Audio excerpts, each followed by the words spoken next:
Hello everyone, I did a video earlier today just discussing the Deadeye Overdrive event. We did some gameplay. I did briefly show the build, but I thought you might want to see it in a bit more detail. So a very quick video today. There's no gameplay. If you want to see the gameplay, I'll link it in the description. It was uploaded earlier. But this is my Deadeye Overdrive build that I'm going to be using for escalation, mainly in group play. It will work in solo play as well if you're experienced and comfortable enough, and I'd say lower tiers. But in group play, if you're watching the stream during this event and you're seeing us complete tier 10s in a group, this is what I'm using.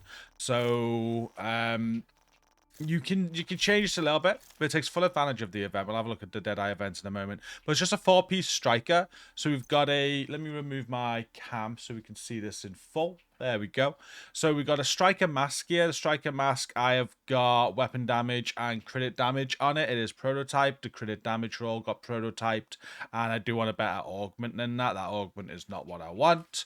We've then got a striker holster. This is weapon damage and crit damage again. Again, I've got the max crit damage roll there on the prototype, and the augment is not what I want. Backpack is striker with weapon damage and crit damage again. You see max on the crit hit damage again on that, and echo, which is what I want. We want echo across this whole build, so we're currently working on for the double damage chance. So that's my backpack. And then the knee pads are also striker knee pads. Again, I've got echo, which is what I want for the double damage chance. Had the weapon damage max out on this one with crit damage. So it's 4-piece striker. We're using the exotic overdogs. You know how those work with crit chance, crit damage. We're using a Cheska glass cannon chest piece. So on this Cheska chest piece, the augment there, I don't want that one echo, but we've got weapon damage, crit chance, crit damage, and glass cannon. I've got crit damage mods on the build as well. And if you want to change this up a bit because you don't like glass cannon, then there's loads you can do. This is just a basic striker build. There's loads of different ways you can do a striker build, high-end DPS. I like this way. You could go unit alloys, the one where you get perfect. Is it the equalizer for perfect obliterate? You can keep Cheska in. You could put obliterate on that. You could even go, if you wanted to, striker chest. And if you went striker chest, you could bring in the Fox's Prayer knee pads if you wanted to. The unit alloy salvo holster for rate of fire you could bring in here and go striker chest as well. Honestly, it doesn't matter which way you do it. You're going to be getting some great results with this build in escalation and during this event. So yeah, do what you want. This is how I do it. As for your main weapon, your favorite AR, St. Elmo's was my favorite AR until prototype. We've got a couple of prototype weapons now. We've got the Lexington, which is good.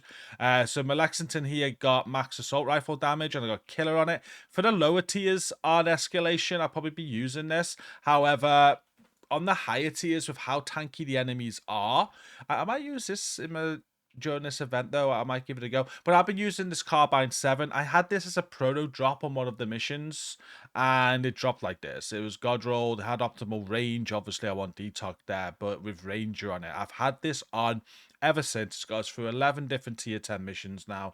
Absolutely loving it. Ranger seems very powerful for high tier escalation, especially while you are underpowered. And what I mean by underpowered, I haven't got the echoes on my pieces yet. I can then get all the echoes to level 10, and all of a sudden the power of this build is going to be going up a lot. And at that point is when I'm thinking like killer Lexington, when you're killing things more quickly, because Lexington and killer are more the killer talents. It revolves around getting crit kills, and you want to be killing quite often to proc killer, whereas ranger is a constant with the 2% amplified damage for every 4 meters range, and it works quite good. But this is the build. So if you did watch the video earlier and you were thinking, well, I want a bigger breakdown of that build, there it is. Secondary, I have a blue screen. We've got a gunner specialization. This works very well on higher tier escalations that I'm doing, because when I run out of ammo, which I have done, I can switch to my blue screen, use that up, or gunner refills my AR, or vice versa. If you like using a blue screen, you can switch to a different weapon, refill the ammo without needing an ammo restock. Some areas not giving them. But yeah, that is the build breakdown. Let me know what build you're using during the event. I did say I'd quickly show you the event again. So this is the build I'm currently using during the Deadeye Overdrive. This event is on for 4 days in total. It's giving us 60% headshot damage, 30% weapon damage, accuracy, stability, and weapon weak point damage. Works very, very well with this build. I will also quickly show you, I can't believe I nearly forgot, but the modifiers. So where I'm also taking advantage of the event and the modifiers is in the gameplay you're going to see me play this weekend with this build, is I'm using Optimize Overload so I can bring my skills on cooldown and throw out overcharged decoys quite often. Add to look at the overcharged decoy, I can just shoot them in the head. And as for the passives, we've gone Convert 1 Offense, we've then gone Compress Offense, and then we've gone Nullify. What this is doing is giving me 135% headshot damage. Now, without the event, that puts me up to 210% headshot damage. With the Deadeye Over event, I'm on 270% headshot damage on this build with a 45% crit chance and 171 crit damage on the build. Now, if you want 60% crit chance, very easy, just get 60% crit chance, you know.